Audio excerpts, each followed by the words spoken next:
Գտնվում ենք Մաթոս հավանքում, Սրբաստվածածին եկեղեցու գմբեթն է, ավանդության համաձայն կառուցել է եկեղեցին Իվանե Զաքարյանի որդի Ավագ Զաքարյանը թուրք սելջուկների դեմ տարած հաղթանակից հետո։ Երբ որ հաղթանակ է տարել թուրք սելջուկների դեմ,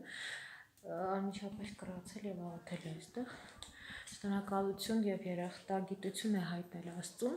եւ հրամայել է այդ իր աղոթելու տեղում կառուցել եկեղեցի։ Մաթոսավան կոչվում է առաջին վանահոր անունով։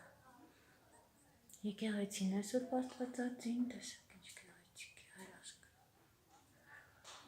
Գավիթը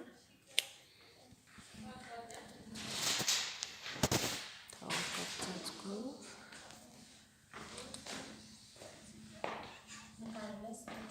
Երև գրատունը